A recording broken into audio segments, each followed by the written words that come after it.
അസ്സാം വലൈക്കും dear friends. ഇന്നത്തെ നമ്മുടെ സ്പെഷ്യൽ നിങ്ങൾ ആരും ഇതുവരെയും ട്രൈ ചെയ്ത് നോക്കിയിട്ടില്ലാത്ത ഒരു അടിപൊളി വെറൈറ്റി റെസിപ്പിയാണ്. നമ്മുടെ ഈ വീഡിയോ കണ്ടുകൊണ്ടിരിക്കുന്ന സമയത്ത് നിങ്ങൾക്ക് ഇഷ്ടപ്പെടുകയാണെങ്കിൽ ഒന്ന് ലൈക്ക് ചെയ്തേക്കണേ. അതുപോലെ തന്നെ നമ്മുടെ ഈ ചാനൽ ആദ്യമായിട്ട് കാണുന്നവരും ഇതുവരെയും സബ്സ്ക്രൈബ് ചെയ്യാത്തവരും പ്ലീസ് ഒന്ന് സബ്സ്ക്രൈബ് ചെയ്തേക്കണേ. ഞാനിടുന്ന വീഡിയോസ് ഉടനടി കിട്ടുന്നതിനായി സബ്സ്ക്രൈബ് ബട്ടന്റെ തൊട്ടടുത്ത് കാണുന്ന ബെല്ലൈക്കൺ കൂടി ക്ലിക്ക് ചെയ്തിട്ട് ഓൾ എന്ന ഓപ്ഷൻ എനേബിൾ ചെയ്യാനും മറക്കല്ലേ. ആദ്യം തന്നെ ഇതിനായിട്ട് 250 ml കപ്പിന് 1 കപ്പ് ഗോതമ്പ് പൊടി ഇട്ട് കൊടുക്കാം. ഇതുപോലത്തെ അളവ് കപ്പ് ഇല്ലാന്നുണ്ടെങ്കിൽ ഗ്ലാസ്സിൽ മാവ് അളന്നെടുക്കാം. അപ്പൊ നമ്മൾ ഗോതമ്പ് പൊടി അളന്നെടുത്ത അതേ കപ്പിന്റെ അളവിൽ തന്നെ 1 കപ്പ് മൈദയും കൂടി ഇട്ട് കൊടുക്കാം. ഇത് നിങ്ങൾക്ക് മൈദയിൽ വേണമെന്നുണ്ടെങ്കിൽ മൈദയിൽ മാത്രം ചെയ്തിട്ടെടുക്കാം, അല്ലാന്നുണ്ടെങ്കിൽ ഗോതമ്പ് പൊടി വെച്ചിട്ട് മാത്രവും ചെയ്തിട്ടെടുക്കാം. രണ്ടും കൂടെ മിക്സ് ചെയ്താണ് ഞാനിപ്പോൾ എടുത്തിട്ടുള്ളത്, ഗോതമ്പ് പൊടിയും മൈദയും. ഇനി ആവശ്യത്തിനുള്ള ഉപ്പ് ചേർത്ത് കൊടുക്കാം. 1/2 ടീസ്പൂൺ ഉപ്പാണ് ചേർക്കുന്നത്. അതുപോലെ തന്നെ ഒരു 1/2 ടീസ്പൂൺ പഞ്ചസാരയും കൂടി ചേർത്ത് കൊടുക്കാം. പഞ്ചസാര വേണമെന്ന് നിർബന്ധമൊന്നുമില്ല, പഞ്ചസാരയും കൂടെ ഇട്ട് കൊടുക്കുമ്പോൾ നല്ലൊരു പ്രത്യേക ടേസ്റ്റ് ആയിരിക്കും. ഒരു 1/2 ടീസ്പൂണേ ഇട്ട് കൊടുത്തിട്ടുള്ളൂ. വേണ്ടാന്നുണ്ടെങ്കിൽ പഞ്ചസാര ഒഴിവാക്കാം. മാവും ഉപ്പും പഞ്ചസാരയും ഒന്ന് മിക്സ് ആക്കണം. ഒന്ന് മിക്സ് ചെയ്തെടുത്തതിന് ശേഷം ഇതിലേക്ക് നമ്മൾ കുറച്ച് എണ്ണ ഒഴിച്ചു കൊടുക്കുകയാണ്. എണ്ണയോ നെയ്യോ ഒഴിച്ചു കൊടുക്കാം. ഞാനിപ്പോൾ ഇതിലേക്ക് 1 ടേബിൾ സ്പൂൺ എണ്ണ ഒഴിച്ചു കൊടുക്കുകയാണ്. എന്നിട്ട് കൈ വെച്ചിട്ട് ഒന്ന് മിക്സ് ചെയ്തെടുക്കാം. മാവിൻ്റെ എല്ലാ ഭാഗത്തും എണ്ണ എത്തണം.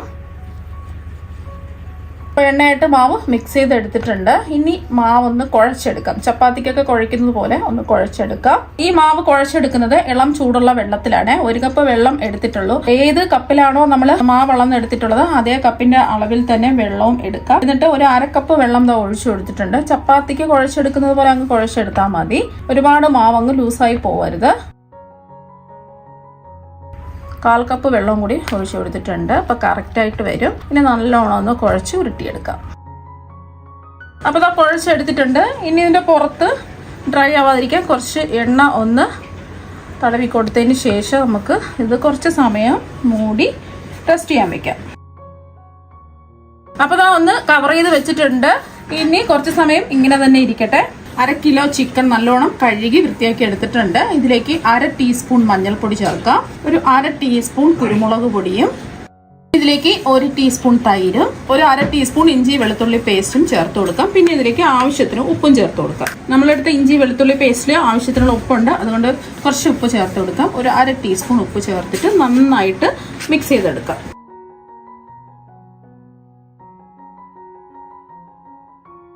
ഇത് കുറച്ച് സമയം റെസ്റ്റ് ചെയ്യാൻ വെക്കാം. 1/2 മണിക്കൂറായി. ഇനി ഒരു മിക്സിയുടെ ജാറിലേക്ക് 2 വലിയ സവാള ഇതുപോലെ കട്ട് ചെയ്തെടുത്തതാണ്. എന്നിട്ട് നന്നായിട്ടൊന്ന് അരച്ചെടുക്കാം. അരച്ചെടുത്ത സവാള ഒരു ബൗളിലേക്ക് മാറ്റാം. ഇതിവിടെ ഇരിക്കട്ടെ.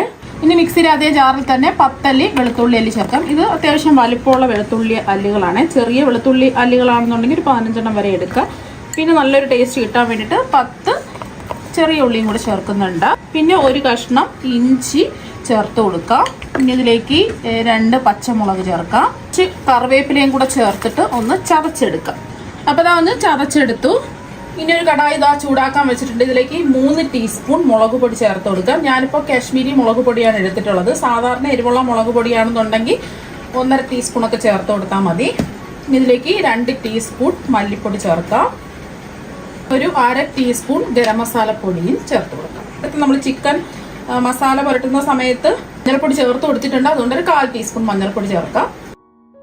2 ടീസ്പൂൺ ചിക്കൻ മസാലയും കൂടി ചേർത്ത് കൊടുത്ത് ഒന്ന് റോസ്റ്റ് ചെയ്തെടുക്കാം. ഫ്ലെയിം കുറച്ച് വെച്ച് കൊടുക്കാം.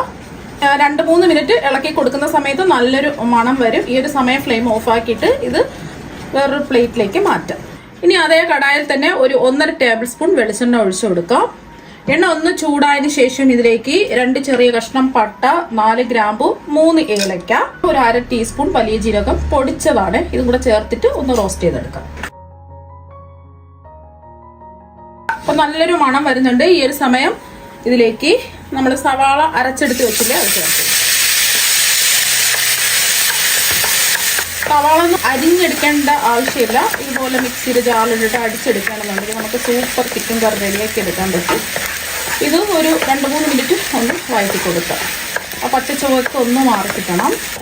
2-3 മിനിറ്റ് ഒന്ന് ഇളക്കി കൊടുത്ത് അതിൻ്റെ പച്ച ചുവയൊക്കെ ഒന്ന് മാറിയതിന് ശേഷം ചതച്ച് വെച്ചതെല്ലാം കൂടിയിട്ട് ചേർത്ത് കൊടുക്കാം. ഇതിൻ്റെ കൂടെ തന്നെ കുറച്ച് കറിവേപ്പിലയും കൂടെ ചേർക്കാം. 2 മിനിറ്റും കൂടി ഒന്ന് ഇളക്കി കൊടുക്കാം.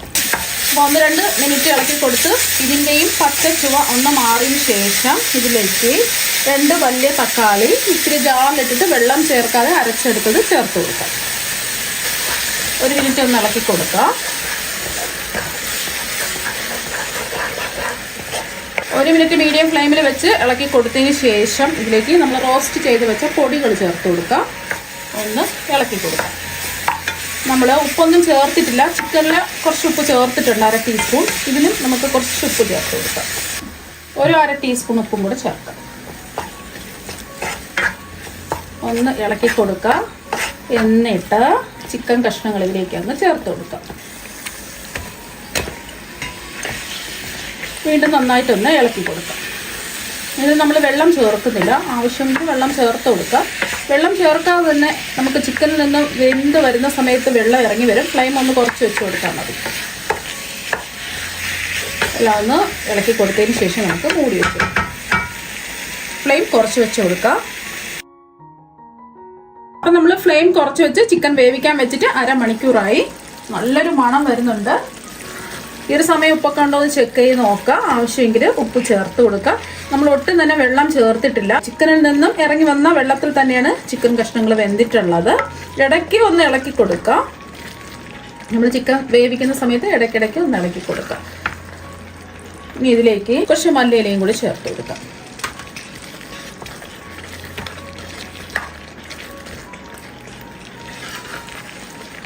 വേണമെന്നുണ്ടെങ്കിൽ ടേസ്റ്റിന് വേണ്ടിയിട്ട് ഒരു 1/4 ടീസ്പൂൺ പഞ്ചസാര കൂടി ചേർക്കാം. ഞാനിപ്പോൾ പഞ്ചസാര ഒന്നും ചേർക്കുന്നില്ല.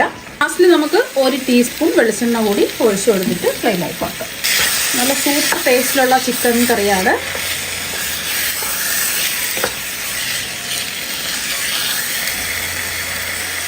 അപ്പോൾ ഒരു 20 മിനിറ്റ് റെസ്റ്റ് ചെയ്ത് വെച്ചിട്ടുള്ളതാണ് മാവ്.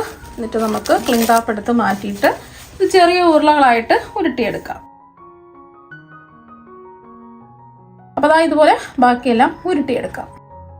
ഉരുട്ടിയെടുത്ത മാവ് മൈദയിലോ ഗോതമ്പ് പൊടിയിലിട്ട് ഒന്ന് കോട്ട് ചെയ്തെടുക്കുക. എന്നിട്ട് നമുക്കിതൊന്ന് പരത്തിയെടുക്കാം. ചപ്പാത്തി പരത്തുന്ന പോലെ പരത്തിയെടുക്കാം. അപ്പോൾ ഇതൊന്ന് റൗണ്ട് ഷേപ്പിൽ ചപ്പാത്തി പരത്തുന്ന പോലെ പരത്തി എടുത്തിട്ടുണ്ട്. ഇനി ഇതിലേക്ക് കുറച്ച് എണ്ണ ഒന്ന് ബ്രഷ് ചെയ്യാം.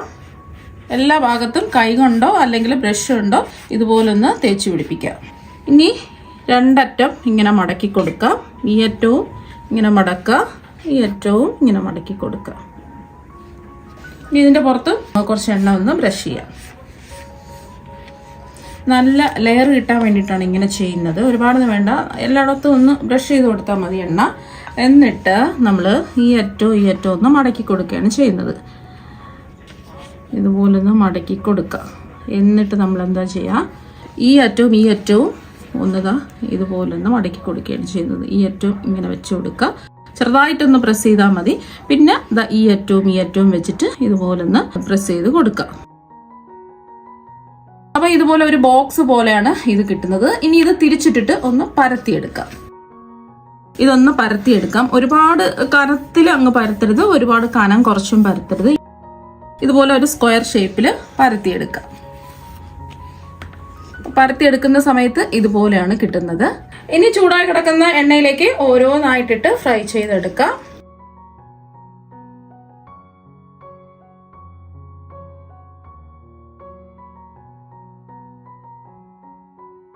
ഇതിന്റെ മുകളിലായിട്ട് ഇതുപോലെ എണ്ണ ഒഴിച്ചു കൊടുക്കാം. അപ്പോൾ കണ്ടില്ലേ, നല്ല ഭംഗിയായിട്ട് ലെയറുകളൊക്കെ ഇതുപോലെ ഒന്ന് വിട്ട് വരും. നല്ല എളുപ്പമാണ് ചെയ്യാൻ വേണ്ടിയിട്ട്. ഒരു വെറൈറ്റി അല്ലേ, പെട്ടെന്ന് തന്നെ നമുക്ക് റെഡിയാക്കി എടുക്കാനും പറ്റും.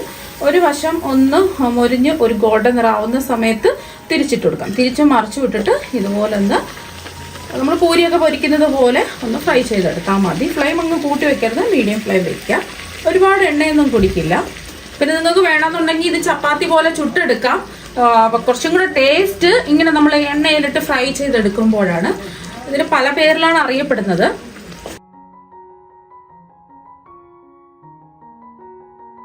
അപ്പോൾ 2 വശവും ഒരു ഗോൾഡൻ നിറം ആയിട്ടുണ്ട്. എണ്ണയിൽ നിന്നങ്ങ് കോരി മാറ്റാം.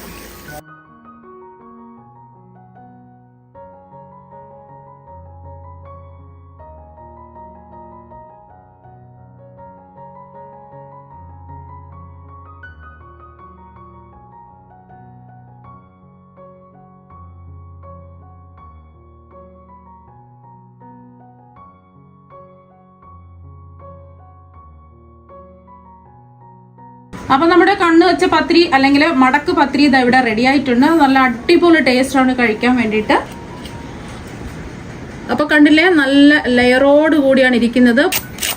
ഇപ്പൊ കണ്ടില്ലേ, നല്ല ക്രിസ്പി ആയിട്ടാണ് ഇരിക്കുന്നത്. ഇതിന്റെ കൂടെ കഴിക്കാൻ പറ്റിയ അടിപൊളി ചിക്കൻ കറിയും ഇത് ഇവിടെ റെഡി ആയിട്ടുണ്ട്. ഇനി ഇതിൽ നിന്നും ഒരെണ്ണം എടുത്ത് കാണിച്ചു തരാം.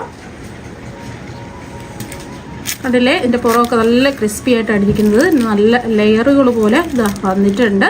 അപ്പൊ നിങ്ങൾ എന്തായാലും ഇതുപോലെ ഒരു പ്രാവശ്യം ഒന്ന് ട്രൈ ചെയ്ത് നോക്കുക. തീർച്ചയായും നിങ്ങൾക്ക് എല്ലാവർക്കും ഒരുപാട് ഇഷ്ടമാകും. അപ്പൊ നമുക്ക് മറ്റൊരു വെറൈറ്റി വീഡിയോ ആയിട്ട് വീണ്ടും കാണാം. താങ്ക്